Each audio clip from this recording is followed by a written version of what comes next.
Saya lebih memilih kat sekolah. Prefer buat dekat online kot. Saya lebih memilih untuk belajar di sekolah. Saya lagi suka belajar online. Saya lebih prefer belajar online. Saya pilih belajar online lah. Lebih baik saya belajar dekat sekolah. Saya prefer belajar online. Lebih prefer belajar dekat sekolah daripada dekat rumah. Sebab kat sekolah boleh faham apa yang cikgu cakap dan lebih jelas lah. Sebab kalau kat online, aku boleh bangun lambat.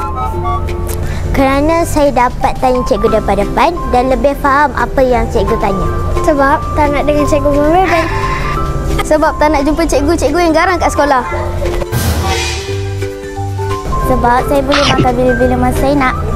Sebab kalau saya tidur, cikgu tak nampak. Sebab kalau belajar kat sekolah, cikgu mengajar kat depan, saya boleh bersembang dengan kawan saya kat belakang. Sebab saya boleh main dengan kawan-kawan saya.